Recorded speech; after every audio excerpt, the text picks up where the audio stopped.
Hey guys, so I'm on my way to get lunch right now, and just kind of reminiscing about some stuff that happened back in my past. Why I used to be a drug dealer, and I think it's just so funny now thinking back about it. What I would do to make $1 or $2, you know, and at the time, it's kind of crazy, really. You could go out and sell 100 pills and make $200 off of them, or $300, and think you was doing something, and such a small amount of money, but you put your life at risk so much, and your freedom at risk. And it's just so funny because when you're an addict, you'll do all this stuff. You'll risk anything,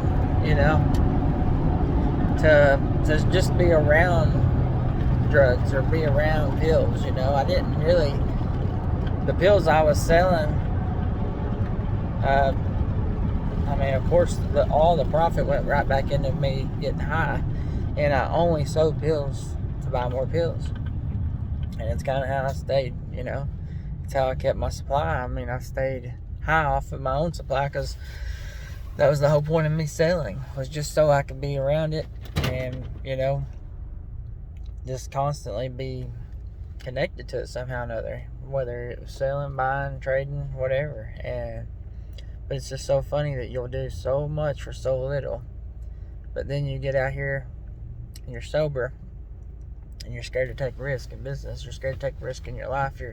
You won't take these risks for your family or your kids, or for yourself, like you would when you was a drug addict.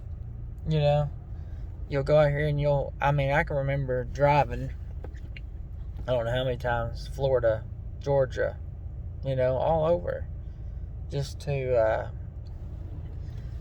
get, sorry guys, there's a guy here, I'm gonna give him a few bucks, but drive all over just to get high. Well, I ain't gonna be able to give him nothing.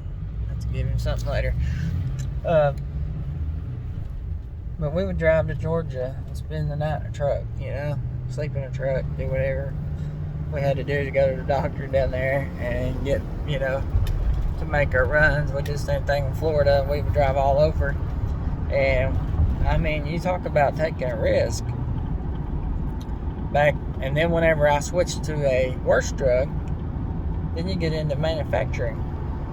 And then you're really looking at jail time, You're really looking at taking a big risk, huge risk. And you still did it, though, You still do it. You still walk in. I can remember so many times walking into pharmacies buying Sudafed and just knowing that they know, how embarrassing it is to do that.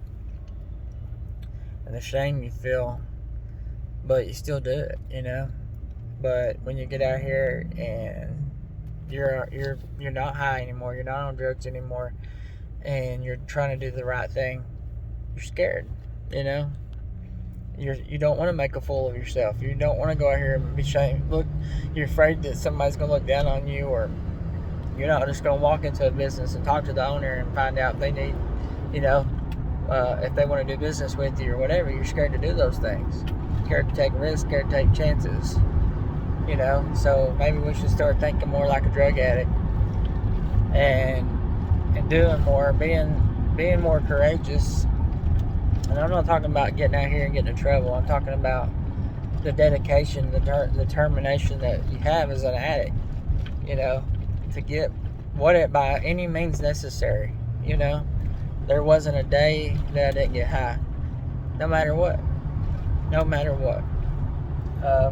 And I can remember going, getting to the point where you just ask complete strangers, and that's how we need to be in business, like where we're not afraid to go up to just complete strangers and talk to them and ask them for their business, or to walk into these businesses and ask them for their business, or So I don't know. I hope I'm making sense. I'm not proud of anything that I did before in my past. At all. Very, very shameful time in my life. I wish, it made me who I am, but I wish I never went through that those times. I wish they didn't exist. But they did. They have helped shape me into who I am today. I hate the time I wasted, though. All that time that I wasted doing that stuff, if I would have been putting it into my business, or just trying to achieve success, like how far could I be now? I mean, that's 10 years of my life wasted pretty much. And I'll never get those years back. So, alright, guys, that's all I got to say for now. I'm sure you'll see me again. Bye.